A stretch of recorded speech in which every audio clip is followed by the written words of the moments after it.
시편 8편 말씀을 읽었는데요. 이 시편 8편은 굉장히 유명한 시편에 해당이 되죠. 많은 분들이 이 시에 대해서 잘 기억하고 있는 내용이 될 것입니다. 1절과 9절에 보면 소위 수미상관이라고 말하죠. 1절에 시작했던 그 동일한 표현을 마지막에 표현하면서 마무리를 짓고 있는 형식을 취합니다. 여호와 우리 주여, 주의 이름이 온 땅에 어찌 그리 아름다운지요, 주의 영광이 하늘을 덮었나이다. 이렇게 시작을 해서 9절에 보면 여호와 우리 주여, 주의 이름이 온 땅에 어찌 그리 아름다운지요, 이렇게 해서 마무리를 짓고 있습니다. 누가 기록했나요? 다윗이 기록했습니다. 잘 아신 바와 같이 다윗은 어린 시절부터 목동 생활을 했던 사람이었죠. 그래서 밤하늘에 떠있는 많은 별들, 또 하늘, 달, 그런 것들을 이렇게 바라보면서 참 많은 하나님 묵상할 수 있는 시간들이 많이 있었던 사람이었습니다. 그가 훗날에는 왕궁으로 그가 그의 삶의 거처가 옮겨지면서 많은 시련과 또 고난, 아픔 이런 것들을 그가 겪으면서 하나님의 사람으로 더 온전해졌던 그런 일들 우리가 기억하는데, 조용히 하나님을 묵상하고 생각하면서 그 하나님이 어떤 분이신가를 노래하는 그러한 모습을 우리가 살펴볼 수 있겠습니다. 주의 이름이 얼마나 영광스럽고 주님이 얼마나 권능이 충만하신가 하는 것을 이 시를 통해서 짧지만 아주 강렬하게 우리에게 전달해줘요. 1절에 보면 여호와 우리 주여, 주의 이름이 온 땅에 어찌 그리 아름다운지요, 주의 영광이 하늘을 덮었나이다. 땅을 바라보고 하늘을 쳐다보면서 그가 무엇을 느낍니까? 하나님의 영광이 얼마나 충만한가를 느끼는 겁니다. 범죄하기 이전에 하나님께서 이 모든 창조의 세계 속에 심어두셨던 그분의 권능과 그분의 지혜, 또 그분의 선하심, 그것들이 찬란하게 빛을 발하고 있지만 사실상 범죄한 이후의 인생들은 그것을 보지 못합니다.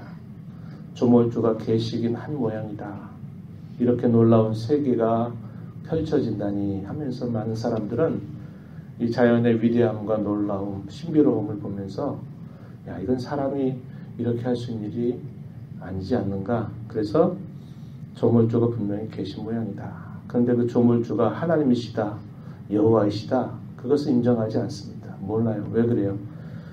태어날 때부터 치명적인 결함을 가지고 태어났기 때문에 그러합니다.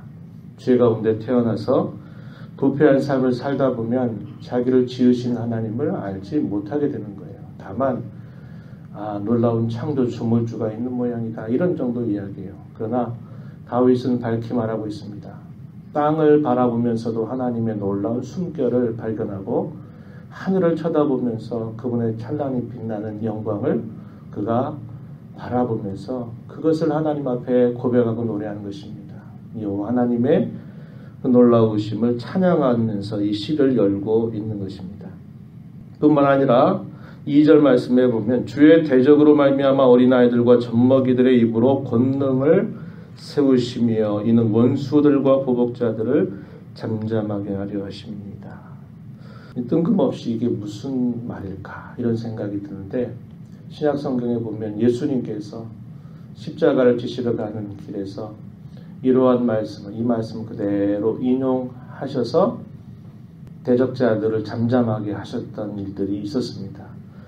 다윗은 이 찬란하게 빛나는 하나님의 영광을 쳐다보면서 또 한편 주목하는 것이 뭐냐면 하나님의 권능이 얼마나 크신지, 지으신 창조 세계 속에서도 그분의 권능이 그토록 놀랍고 위대한데 하나님이 하나님을 대적하는 원수와 그의 대적자들을 향해서 그분의 권능이 어떻게 펼쳐지고 나타나시는가 이야기할 때, 그 대적자들이 아무리 거세고 아무리 큰 힘을 가지고 하나님을 대적하고 혹은 주의 백성들 혹은 그의 교회를 아무리 흔들려고 한다 하더라도 어떻게 하시는가?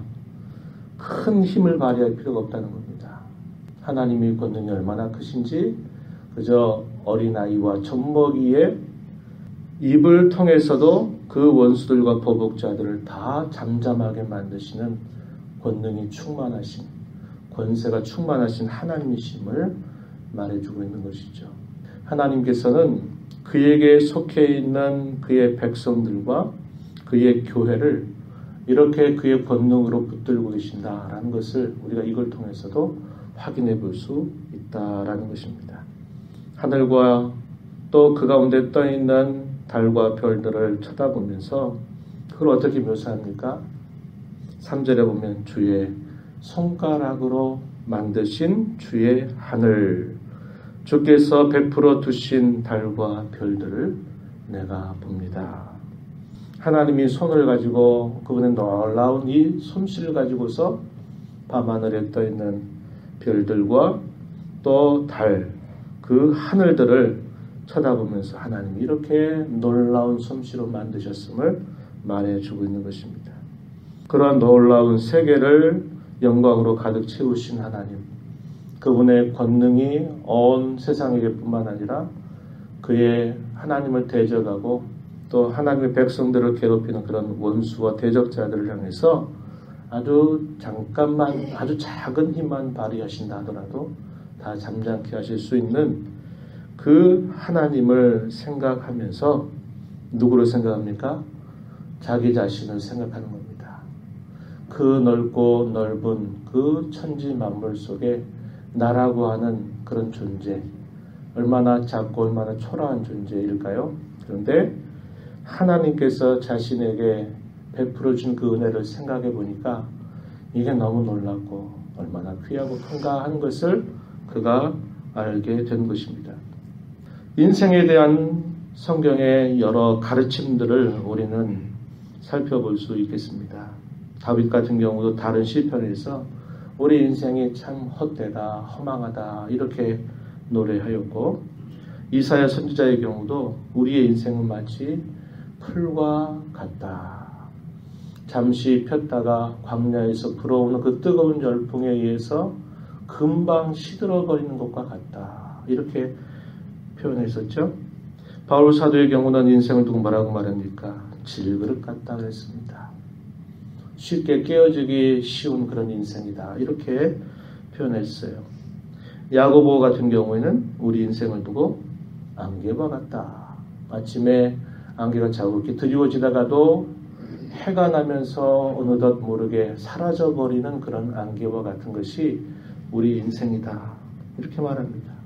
우리 인생 자체들을 생각하고 본다면 참 허망하고 참 잠시 잠깐이고 볼품없는 그런 인생인데, 하나님께서 그토록 권능이 충만하고 영광이 충만하신 그 하나님이 나와 같은 인생을 어떻게 존귀하게 하셨고 어떠한 은혜를 베풀어 주셨는가를 생각해 보니까 너무나 놀랍고 너무나 감격스럽고 너무나 감사한 것입니다.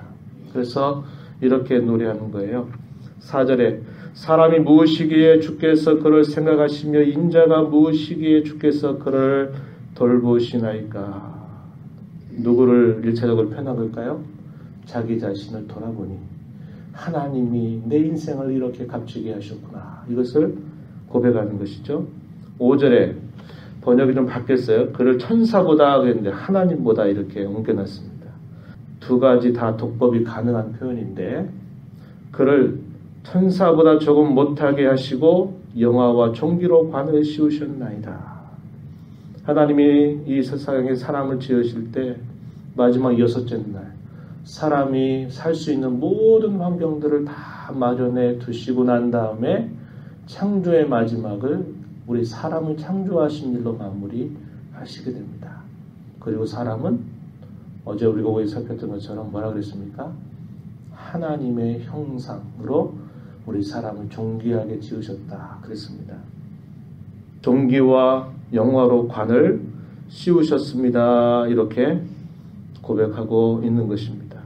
그렇게 하나님이 존귀하게 만드신 자들로 하여금 어떻게 하신다고 이야기합니까? 6절에 주의 손으로 만드신 것을 다스리게 하시고 만물을 그의 발 아래에 두셨다. 그러면서 하늘과 땅과 바다에 있는 모든 것들을 우리 사람을 통해서 하나님이 다스리기를 기뻐하셨다. 이렇게 이야기합니다.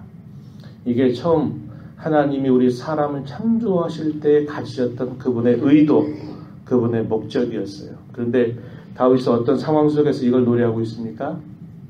그는 부패한 인생으로 태어났던 인물이고 소는 목동으로 세상에 아무에게도 주목받지 못했던 그런 인물이었습니다. 그런데 하나님이 그 다윗을 들어서 얼마나 그를 존귀하게 그를 올려주셨고 그를 사용하셨나요?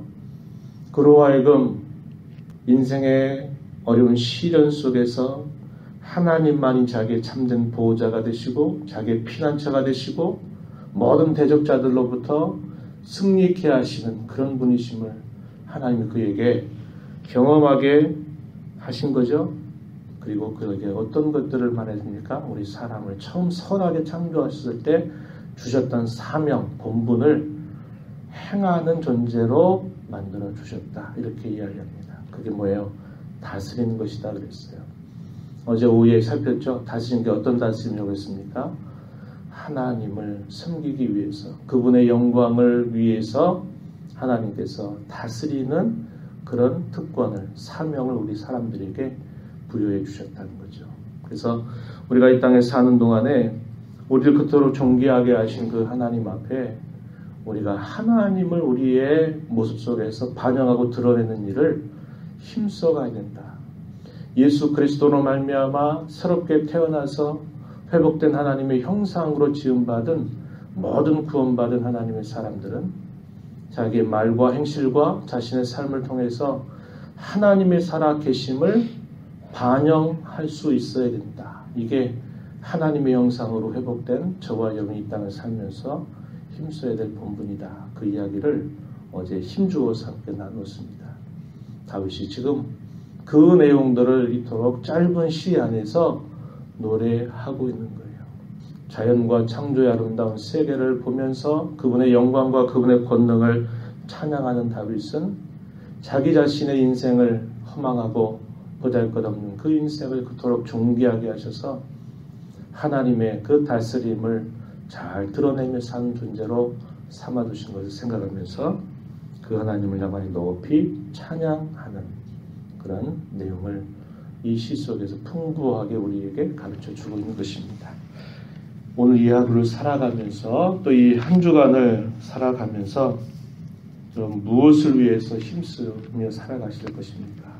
하나님이 저와 여러분을 그리스도 안에서 그토록 존귀하고 영화롭게 하셨다고 하는 사실을 꼭 기억하십시오. 그리고 내가 살아가는 내 모든 삶의 모습, 내가 가지고 있는 내 마음이 품고 있는 것, 내가 말하는 것, 내가 힘써 수고하는 모든 걸 통해서 하나님이 어떠하신 분인가를 드러내기를 소망하면서 그렇게 살도록 기도하고 힘쓰며 살아가게 되기를 진심으로 바랍니다. 하나님이 도우셔서 하나님의 영광을 드러내는 선한 도구로 쓰임받도록 은혜를 주시옵소서 기도하시면서 이 하루 한 주간을 복되게 살아가게 되기를 축복합니다. 하나님 아버지 감사합니다. 주님의 은혜로 말미암아 저희들을 얼마나 가치 있고 존귀하게 여겨주셨는지 모릅니다. 주의 이름이 온 땅에 어찌 그리 아름다운지요. 주의 영광이 하늘 가운데 천지만물 가운데 얼마나 충만한지요. 이렇게 찬양하는 다윗은 자기 자신의 인생을 두고 하나님께서 얼마나 존귀하고 가치 있게 여겨주셨는가를 생각하면서 참으로 감격스럽게 하나님 높이 찬양하는 모습을 보여줍니다. 저희에게 그러한 은혜를 우리에게 허락하신 줄을 알고 저희들이 이 땅에 사는 동안 회복된 하나님의 형상인 저희들이 우리 하나님 어떠하신 분인가를 저희들의 생각을 통해서 마음의 묵상한 걸 통하여서 저희들이 말하고 행하는 우리의 모든 행실들을 통하여서 하나님을 잘 반영하고 드러내는 복된 삶 살아가도록 도와주시옵소서. 은혜의 보좌 앞에 나와 은혜와 긍휼을 구하오니 저희들을 불쌍히 여겨주시옵고 저희들 주의 영광을 위한 선한 도구로 써주시기를 간절히 비옵고 예수님 이름으로 기도하옵나이다. 아멘.